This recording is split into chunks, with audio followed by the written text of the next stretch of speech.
You don't wake up one morning and just know it's your final year. Life doesn't usually hand you a calendar with a red circle on the end date, but sometimes, quietly, gently, life starts whispering the truth to you. And if you're paying attention, you might just hear it. It often starts with a feeling, not fear, not dread, just stillness. A calm that's different from peace, a kind of knowing that doesn't demand attention but lingers, like a forgotten melody you suddenly recall. You find yourself looking out the window more often, letting the tea cool before you sip, holding someone's hand a moment longer. You start noticing the little things, not because you're trying to be grateful, but because it feels like everything matters more now. That's the first sign, a quiet shift in perspective. Suddenly, the future doesn't stretch endlessly ahead. You start reviewing your memories more than planning your next vacation. The car doesn't need to be upgraded. The clothes in your closet seem enough. Conversations become softer, slower, less about opinions and more about meaning.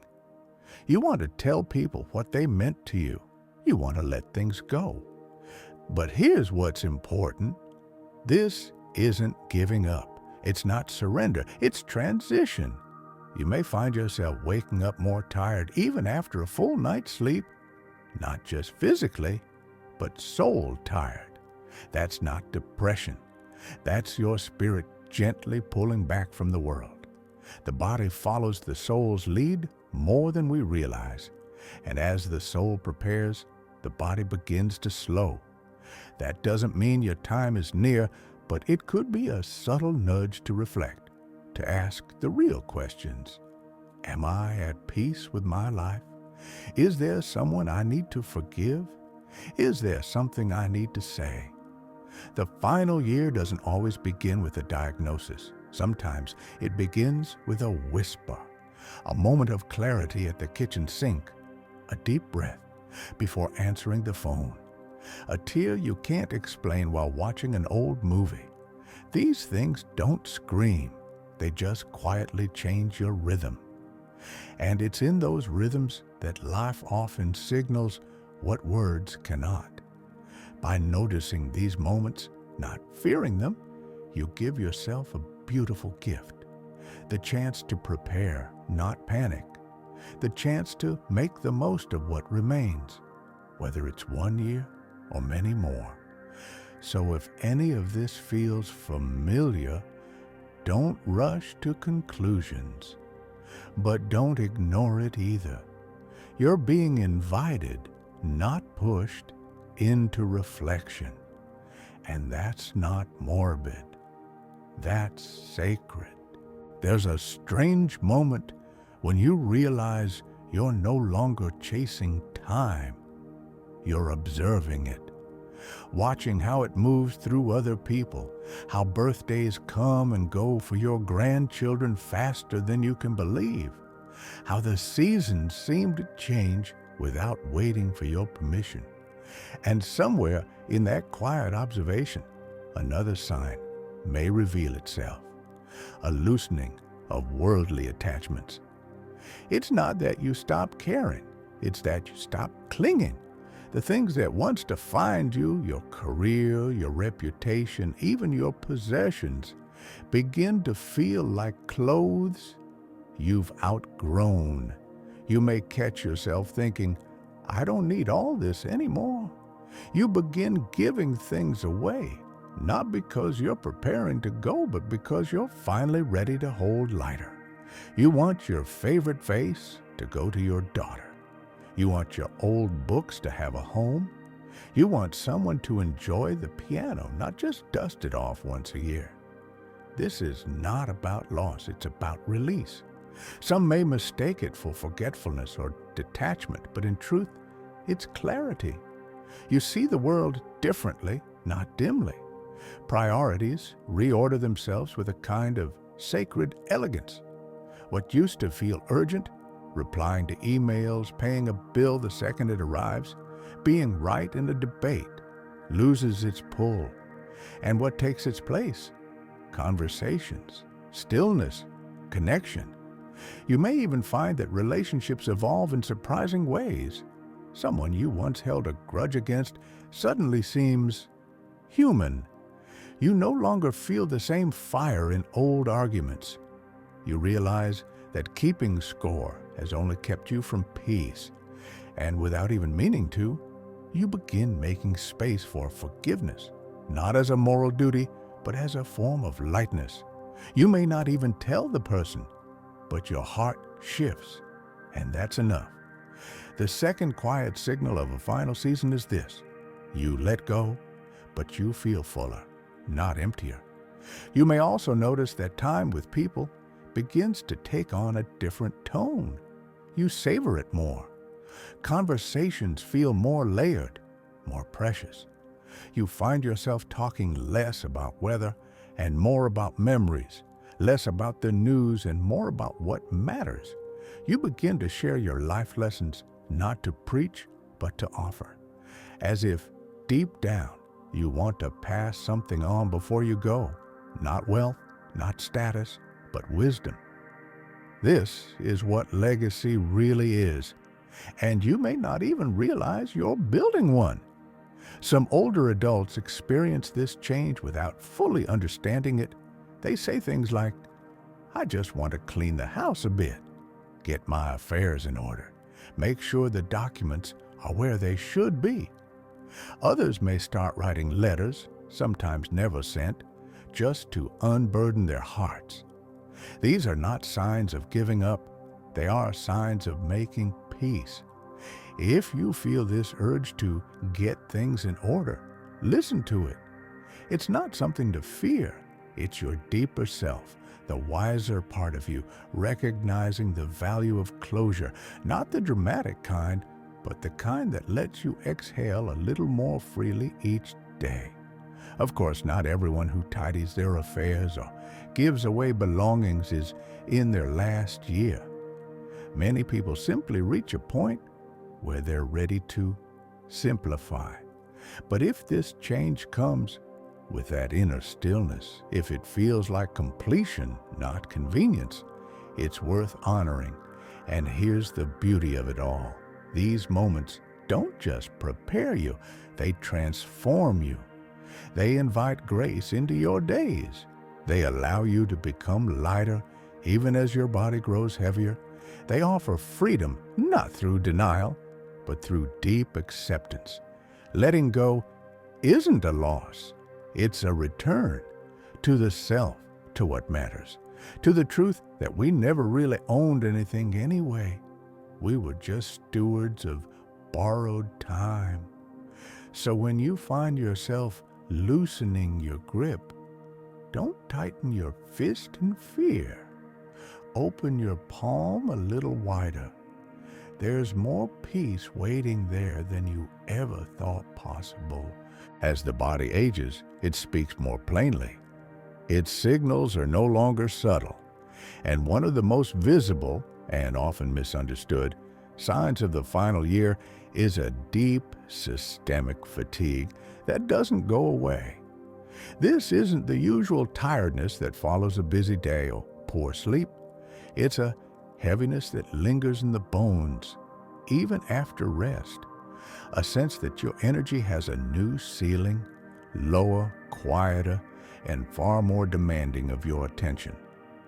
Simple tasks, climbing stairs, getting dressed, even walking to the mailbox, can begin to feel monumental.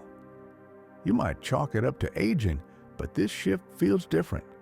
It's not just physical, it's as if your very will is slowing down. You may notice that naps become more frequent, but not always refreshing. Mornings take longer to ease into, and social activities that once brought joy now require recovery time.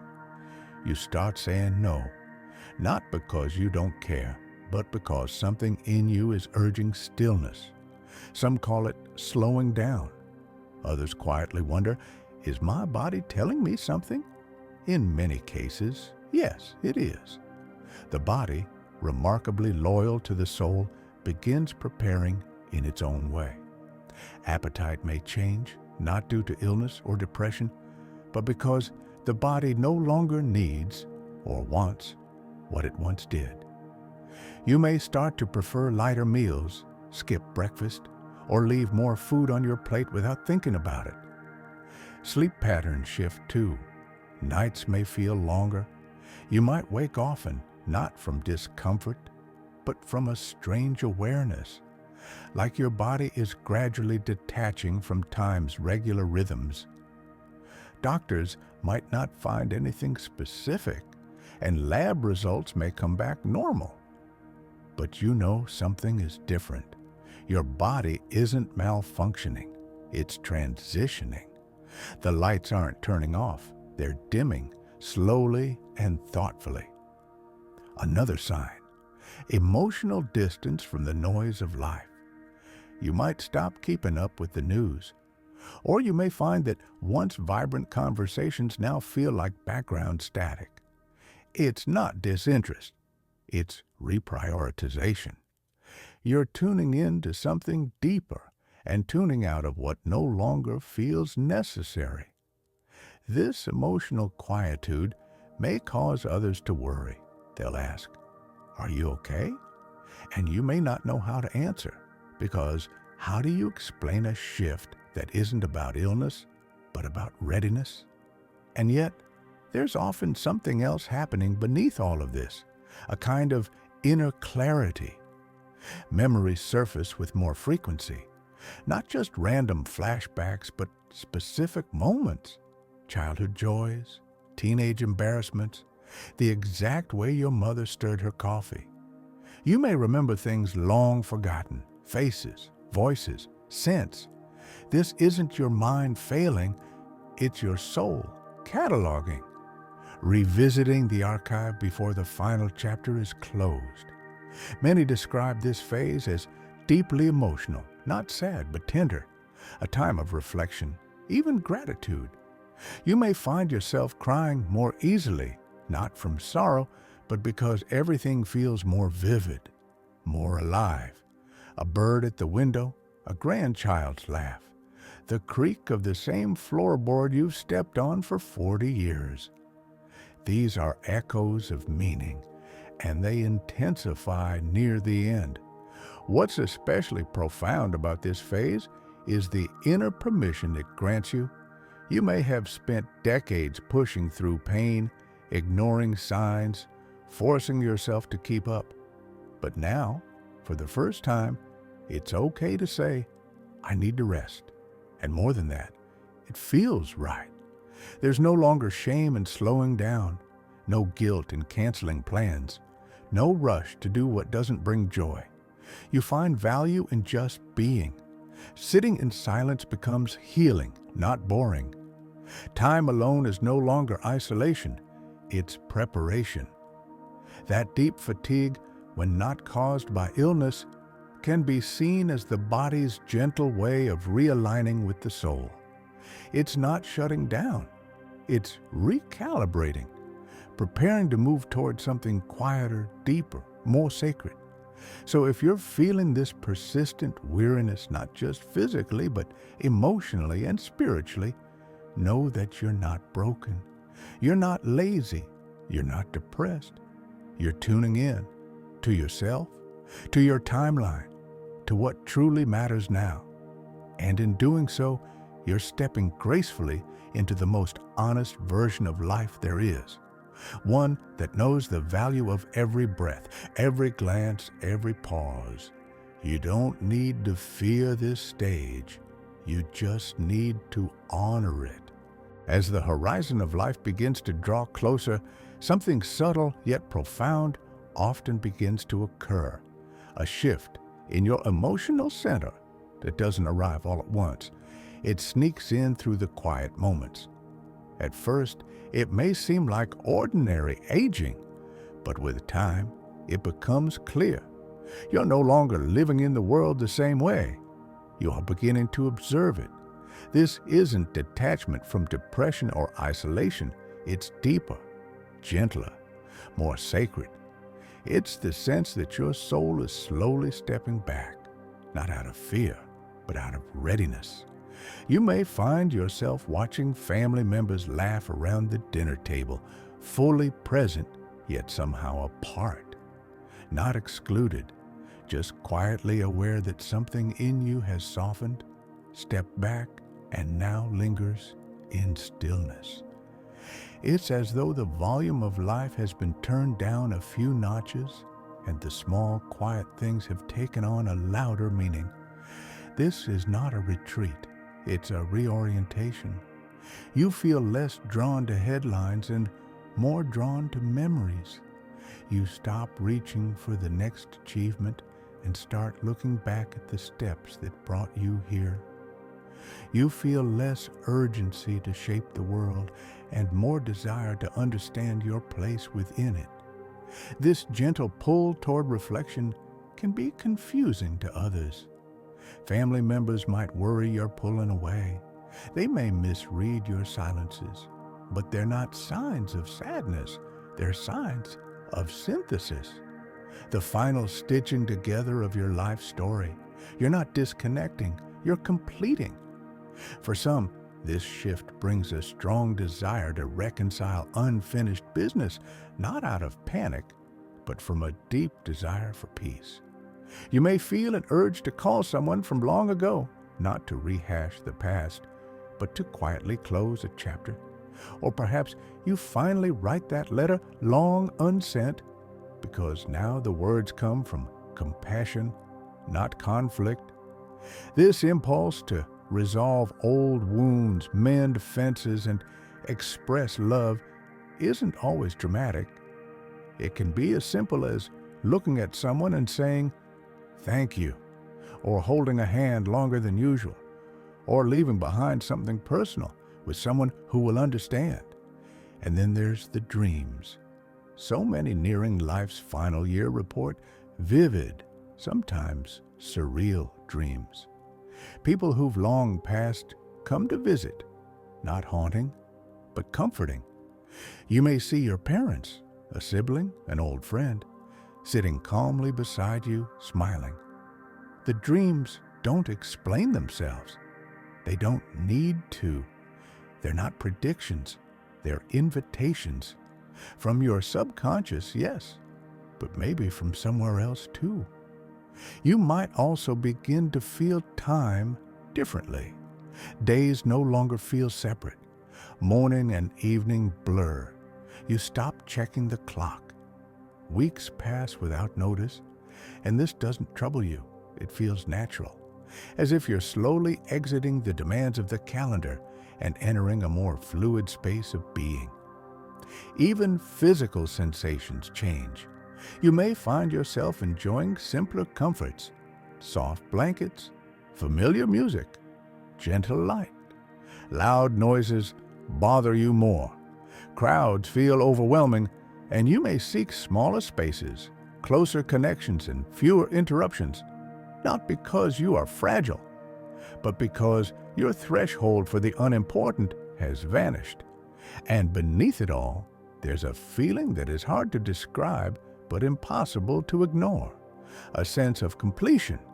You're no longer trying to become, you are.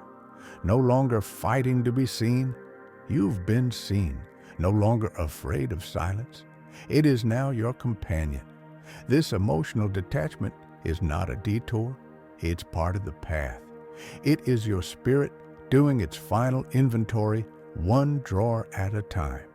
You're sorting the noise from the meaning. You're choosing how you wish to be remembered and what kind of energy you want to leave behind. Some people reach this state with joy, others with hesitation. But all who pass through it are changed, because once you realize you are no longer here to build a life, but to bless the one you've built, your entire presence begins to glow with grace. And that's when the truest kind of living begins. By now, you've probably noticed a common thread weaving through each of these signs. a sense of completion, not in a dramatic, cinematic way, but in a gentle, steady unfolding, like the last few pages of a long, beautiful novel. And yet, for all the emotional, physical, and spiritual shifts, there is one more sign that often arrives near the end, one that most people don't expect, and even fewer know how to talk about. It's called the surge. In palliative care, it's sometimes referred to as the rally. Doctors and hospice nurses have witnessed it for decades, though science still hasn't fully explained it. It's the sudden moment when someone who has been declining, perhaps bedridden, quiet, withdrawn, suddenly brightens. Their energy returns. They sit up, eat a full meal, tell stories, laugh. They speak clearly. They seem themselves again. And it can be beautiful. But it can also be misleading because the surge often happens just days or even hours before passing. Why does it occur? Some believe it's the soul's last burst of energy, a kind of farewell gift. Others see it as the final alignment of mind, body, and spirit before letting go. But nearly everyone who witnesses it says the same thing. It felt like a goodbye without saying the words. If you experience this with someone you love, don't panic, and don't treat it as a false recovery. Treat it as sacred. Use that moment to connect deeply. Say the things you haven't said. Listen with your whole heart. Hold their hand like it's the last time, because it very well may be. And if you are the one feeling this sudden clarity, if after weeks of slowing down, a burst of energy returns, use it, not in fear, but in presence. Make the phone call, write the letter, share the story, bless the room. It doesn't mean death is coming tomorrow, but it does mean you've been given a window, a grace period, one final breath of wind before the sails go still. And here's what's remarkable. During these moments, people often say profound things. They may recall memories thought long lost. They may speak about people no one remembers or describe dreams of places they've never seen. Some talk about light. Others mention music. Some say nothing at all, just hold a gaze that says everything. These are not hallucinations. They are not confusion. More often than not, they are bridges from here to there. And what's truly fascinating is that the people who experience this surge often describe a feeling of calm certainty. The fear is gone. The resistance melts. It's as if they've glimpsed something beyond the veil and returned, if only briefly, to say, "It's okay. You don't need to be afraid." For the families and friends witnessing this, it can feel bittersweet. Hope rises. Maybe they're getting better. Maybe this isn't the end. But the wise ones, those who've walked this path before, know this is not a beginning. It's the bowl. This surge is not a trick. It's a gift. It's life's way of giving one last clear note before the silence. It's not meant to confuse. It's meant to complete. If you're lucky enough to witness it, respond not with questions or clinical worry, but with gratitude. Be fully there, breathe it in, smile through the tears. And if you're living alone and this moment comes to you, don't spend it in regret. Let the joy wash over you. Let your final surge be filled with meaning. Make it count. Call someone you love. Write a message. Or simply sit with yourself and think, I made it. I did life, and I'm ready. Because here's what so few understand. Dying isn't the opposite of living. It's the last sacred part of it. To recognize this moment, to embrace it, not resist it, is to step into your final year, not with dread, but with peace. If you've made it this far in the video It means something inside you is open to a truth we all try to avoid, but none of us can escape. That this life, with all its beauty, laughter, hardship, and noise, does not last forever. And while that truth can be terrifying to some, it can also be transformative. Because once we stop pretending we have unlimited time, we start living with intention. We begin choosing what to carry, and more importantly, what to put down. The final year of life, whether it's truly your last or simply a metaphor for deep reflection, doesn't have to be feared. It can be lived fully, deliberately, even joyfully. It starts by asking a question not enough people ask. What do I still want to give? When we're young, we focus on what we want to get. As we grow older, it shifts to what we've built. But near the end, if we're lucky, we realize the most meaningful part of our life isn't what we took in. It's what we gave away. Your wisdom, your stories, your values, your blessings. You don't need a crowd to leave a legacy. You just need a moment of honesty.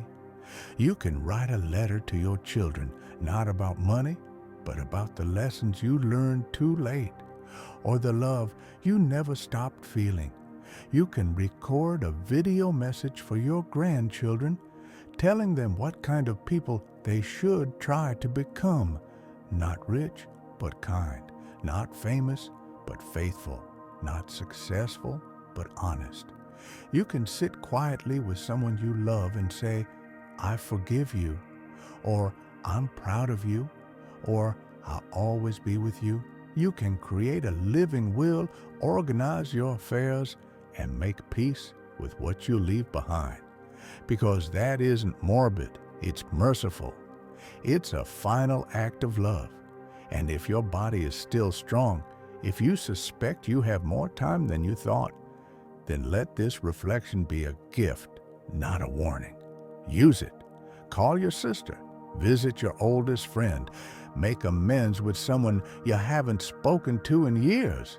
Not because they deserve it, but because you do. Take a walk without your phone. Watch the sunset like it might be your last. Listen to your favorite song again, not as background noise, but as a final soundtrack. Say thank you out loud, even if no one else is in the room. Because here's the real secret. The final year of life doesn't begin with a diagnosis. It begins the moment you realize what truly matters. And in that moment, you are more alive than ever. So whether you're 70 or 90, healthy or fragile, uncertain or aware, this time is yours. And it can be holy. Don't waste it.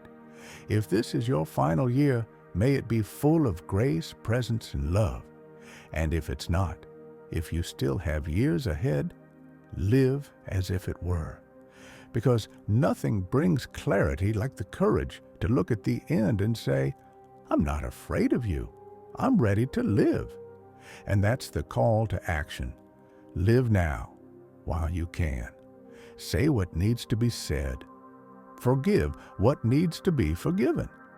And give what only you can give. You don't have to wait for the end to leave something behind. You only have to start now. So let's gently recap the 7 subtle signs that may suggest you or a loved one is entering the final year of life. A quiet shift in perspective where presence becomes more meaningful than plans.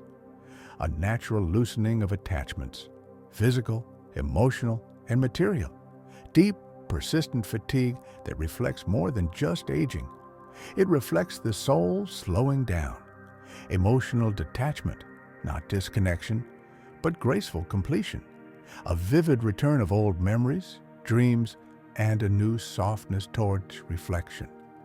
The final rally, a sudden surge of clarity, energy, or connection near the end. And finally, a readiness, not always spoken but deeply felt, that whispers, I've done enough, I'm at peace, But these signs aren't just about endings. They're invitations to live better now, to speak what you've held back, to forgive what's been heavy, to release what no longer serves you, and to honor this one sacred truth, that the end of life can be just as meaningful, maybe even more so, than the beginning. If this video brought you comfort, clarity, or courage, consider sharing it with someone who may need it too, because we don't talk about this enough, and yet it's the one thing we all share. Thank you for spending this time with us. Now go live today as if it's your most important one yet, because it might be.